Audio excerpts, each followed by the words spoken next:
Merry Christmas, and this is my review of The Interview. I'm assuming you've all heard about the little shit fit that Korea threw when The Interview was going to be released and whatnot, but luckily there were some people who released it online, and there's also some, on-demand stuff for it, too. I caught my copy of it on demand, and I really don't know what the fuss about this movie is from North Korea's standpoint. There's no point in me going over the story. You know what it's about. Seth Rogen and James Franco are supposed to interview Kim Jong-un. They're asked to kill him by the FBI. The movie basically sort of paints him as a sympathetic character, that he has trouble filling his father's shoes, and his father is really oppressive to him, and that's basically driven him insane. I kind of like that. Like, they painted a very unsympathetic character to try and be sympathetic. They still turned him into a villain at the end, but they tried to make him a little bit more sympathetic. So I don't know why the real Kim Jong-un is having such a bitch fit about it. But seriously, this was actually a really good movie. This was 1,000 times better than Neighbors. And better than This Is the End. In all honesty, I like This Is the End. It's just it wasn't that last 20 minutes just really screwed it up for me. I think when you have a comedy with Seth Rogen and James Franco in it, you should not kill off those two characters. It's just kind of a shitty thing to do. So, but this was a really good movie. The jokes didn't get in the way of the story, which is something I was more or less worried about with this film. I thought it's gonna have the same type of humor as Neighbors, and the jokes are gonna get in the way of telling a decent story. But they didn't. There's very few, I wouldn't say inappropriate jokes. Like, there are jokes in the film. It's just, it's not comedy driven. It is more or less just a movie where the humor comes naturally. There are some sex jokes and some piss jokes and stuff, but it's actually just really funny.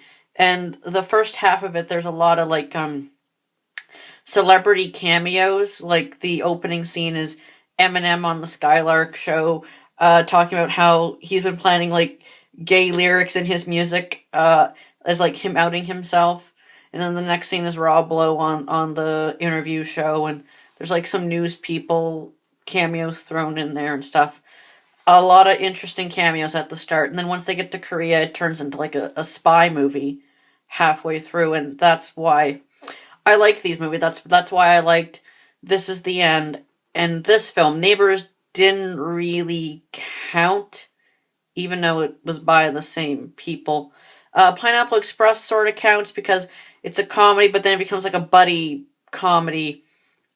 But The Interview and This Is the End are a little bit more what these type of films should become if these two continue to make films together. Like, this group is, they should take these two comedic actors and place them in these non-comedic type of films. Like, how it's comedy, but then it becomes a spy movie halfway through. Or how, This Is the End was a comedy, but then became, an apocalyptic movie halfway through. And in apocalyptic movies, yeah, the main characters die, so that's more or less my personal problem with the film. But that's what I think that they should do. I think for the next one, it should be, a buddy cop, not comedy, a really serious buddy cop film, or detectives or something like that.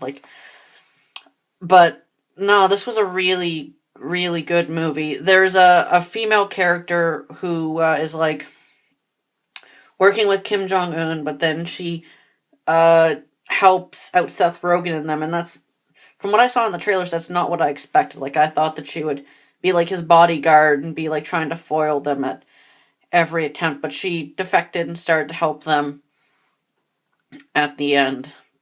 But no, I would totally suggest checking this out if you have the chance. Just not only because of the controversy surrounding this film, but just check it out because it is generally a good movie in general. Like, it's better than Neighbors, and it is one of Franco and Rogen's better films that I've seen. I thoroughly enjoyed this film. My only real complaint with it is that it kind of lags a little bit, but other than that, another thing that I enjoy about this movie is that I'm a big fan of bromance movies. There's not really enough of them. This movie is hardcore bromance, and it's just glorious. Like, even the bonding scenes that Franco has with Kim Jong-un, like when they're in the tank, and he's listening to, like, Katy Perry. Like, it's hilarious. He was honeypotting him, though. It's honeypot or honeycombing. It was a joke in the film, but that's basically where, like, they make you think that you're, like, their friend, like, your desires and what you like about the person. They're, like, mimicking it so you'll like them even more. But, no, it was really good. Like, I would totally suggest checking it out in any way you can. I'm hoping that they make more films, maybe not as controversial as this. Yes, there were ways around it, but yes, North Korea is having a bitch fit over nothing. I totally agree with that it's freedom of speech. We should be allowed to show what we want. I see it this way. His father didn't care when they did it in Team America with puppets. They killed Kim Jong-il off, and they said, oh, there's a cockroach living in his head. He's like a fucking alien. Like, that was cool. And he didn't have a hissy fit about it. He didn't have a hissy fit about Homefront. Maybe that's because Homefront was his revenge for it. They just thought they'd make a crappy video game. I don't know, but his son does seem a little bit more uppity than he was, and yeah, they shouldn't have stepped on his toes like that. I can more or less see that. Like, name it a fake country like Schleia or something. Like, it's not Kim Jong-un, it's Fin Fon Foon. I don't know, just like something really random and stupid like that. But no, it was a good movie. I hope they continue to make more, and I hope that Sony recovers some of the money they lost in this investment, even though it's their own fault for backing down.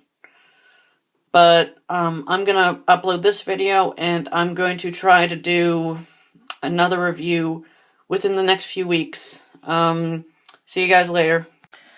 Okay, so I know I haven't done one of these in a long time, but I just watched Men, Women, and Children, and wow. I read the book counter to this one like I thought I was going to do with Horns, but these two properties are two totally different things, the book and the movie. The book is basically shitty American Pie. Basically, it's a bunch of kids wanting to lose their virginity and the various different things that happen. But then there's another group of stories about this couple that is cheating on each other, and this other story of a father whose wife just left him and his attempt to get, like, back into the dating world and stuff. This is a very serious, complex, and depressing book. There's not a single one of these stories that ends with a happy ending. The only one that sort of ends with a modicum of a light is the story of the father who's out in the dating world.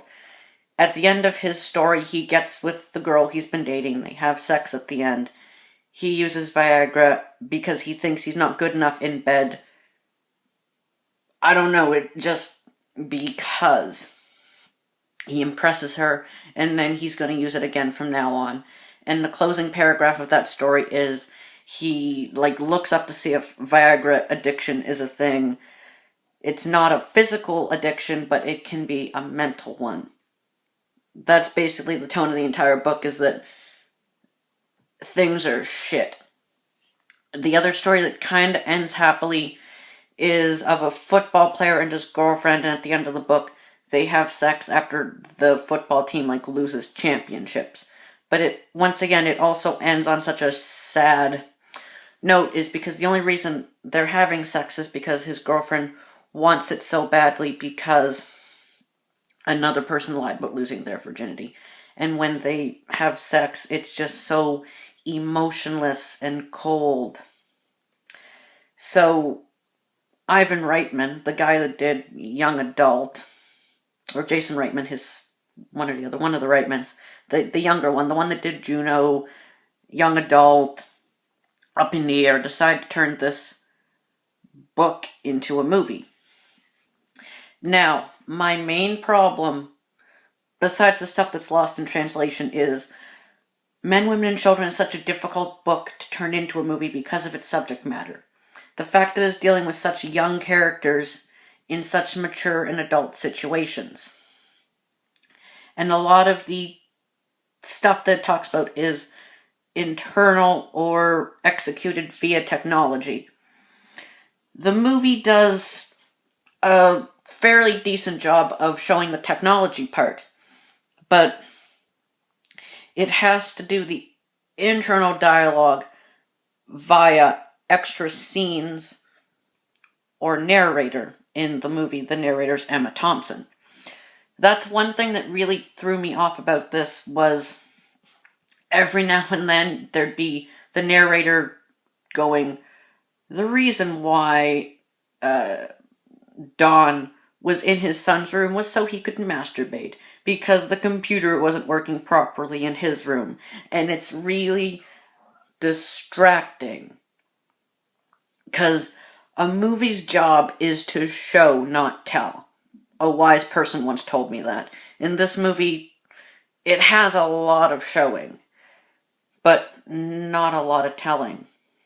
And really tame on a lot of the adult stuff that made the book so heartfelt and difficult to read. I do believe Men, Women, and Children has been the most difficult book I've ever read. Movie, on the other hand, it's not really difficult to watch because it's hard. It's difficult because it's kind of poorly executed. A little nitpicky stuff, but one of the stories that I think the movie did sort of a better job on than the book was the story of the kid who quit football because his mother and father got divorced. So he's in his room all the time playing World of Warcraft in the book, and he starts up a relationship with this girl whose mother is an internet Nazi. She patrols everything she does, and conflicts come from that. The movie kind of fucks it up because it says he's playing Guild Wars online, and there's a scene at the end where the father cancels the subscription and uninstalls the game. Here's the thing, though. You don't have to pay money to have a subscription for Guild Wars. He could have easily just got it reactivated. The mother still makes it look like the girl dumped him, though. But in the movie's way of doing it is way more malicious, it turns out, than the book. It was malicious in the book, too, but she was cold and straight to the point. She got on her daughter's phone, was like, oh, I don't want to see you anymore. Fuck off. Whereas in the movie, she toys with him a little bit. She's like, what's up with you? I don't like you. You're really annoying, and if you mess with me again, I'll block you. Go bug someone else I was never interested. There's a lot of extra dialogue there, just making her seem more malicious than the character, in my mind, deserves. She is the worst character in both the book and the movie. Because in the book, all the characters are equally terrible or flawed in some way.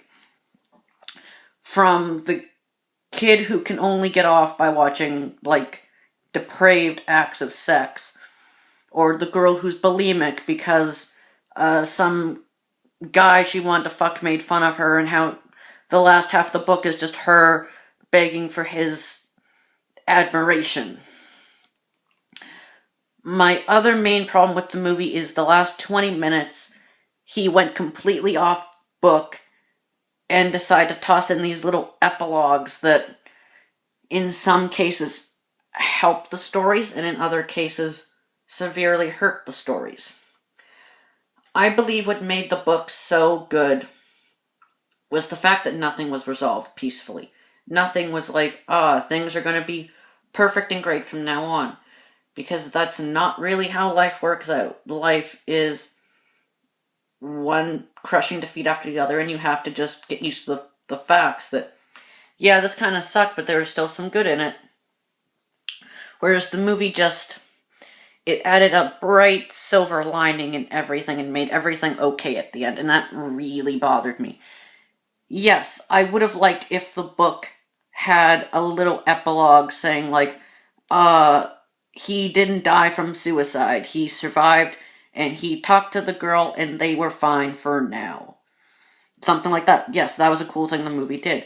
But showing the mother and how she felt sorry for controlling her daughter the way she did, and she's not gonna do it anymore, that felt a little bit too much, like too cliched. Other things about the movie that I can say were good. Adam Sandler was in it, and he played a dramatic role. He played a husband who was cheating on his wife with a prostitute. The wife was also cheating on him, though, with another married man. The book handled this in a fantastic way. The book basically did the same thing the movie did, but with less stuff. They just came to the conclusion that, okay, we suspect the other one's cheating, but we're happy. We don't go to each other anymore for sex. We go outside the marriage for sex, but we still love each other, so what's the harm in doing what we're doing? The movie more or less did this, but it had this weird tacked-on epilogue scene with Adam Sandler and his wife that just felt really awkward and unnecessary, where he was basically making breakfast for her. She came in asking, like, I can explain what you saw me doing. He's like, what do you want on your toast? She kept on saying, like, I can explain. Oh, I don't care, like, what do you want on your toast? But the way he was doing it, it came off as, like, his old comedic style. Felt a little bit awkward, but it basically just did what the book did, but less efficiently in my mind. The other resolution to the story that I didn't really care for was the story of the mother who was dating the father who got divorced recently, but her daughter was also, like, on a website that she made where she was, like, taking semi-pornographic pictures of her. The book basically had it where, because of the site, she couldn't get on a TV show. She said to the daughter, oh, you can't have both. The daughter threw her fit. Same thing happened in the movie, but the boyfriend there kind of broke it off with the mother a little bit, was like, oh, what you did was really terrible. We're gonna break it off. Once again, it just kind of felt like she was getting way more punishment than she deserved. The movie stressed that this character, the reason why she was doing this for her daughter was because she wanted her to have a good life. But the movie just didn't really stress any of that. It just felt like the mother was getting more shit than she deserved. That's the problem with this movie, is that the book offers so much more explanation for why these characters are acting this way.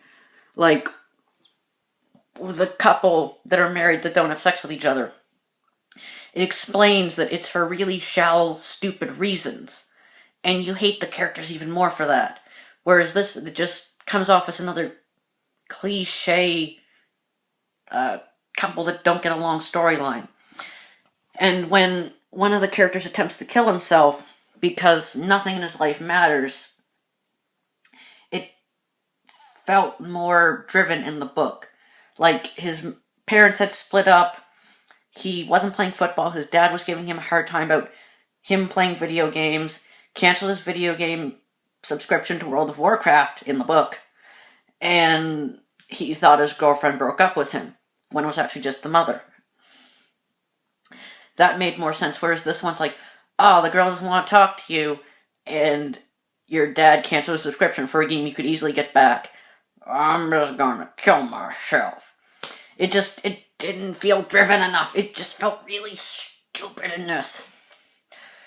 But other than that, it's an okay movie. They left out a separate storyline of the head football player and his girlfriend and how they were gonna have sex. It left out that storyline completely. And I don't know if it should have done that. Like, the movie was already pressing 2 hours. But I just feel that this was a really bad direction for him to take for a movie. Young Adult was so bleak and dark on its own that I think he could have done this movie correctly if he had actually stuck with the darkness of the actual source material instead of trying to brighten it up, because Young Adult just kind of ended with, like, her being like, yeah, he's married to this girl and I had his miscarriage all those years ago. That's why we're not together. This town really sucks, too. I can't get with the cripple guy I wanted. I'm a piece of shit. The end. Like, this movie was too happy for the actual source material it was trying to replicate. And I think the book is a really good narrative on our technology and how social media and stuff like that separates us. The movie just did such a shitty job of representing what the book stood for. What that actually was, I can't specifically say. It kept on making references to the pale blue dot, which the movie tossed in at the very end, how, like, everything on the earth is meaningless, how it's just one tiny speck in a cosmos of the world. The point of that is we're alone, which I understand, but that wasn't really, to me, what the book said to me. The book basically said to me that we all have our justifications for doing things. We're all just shitty people on the inside. The movie didn't really say any of that. The movie just said, like, if we can get along or something. Like, the movie was just so disjointed, and it felt like a bunch of random shit happening. The only thing that had sort of a narrative was the boy and girl couple that got together.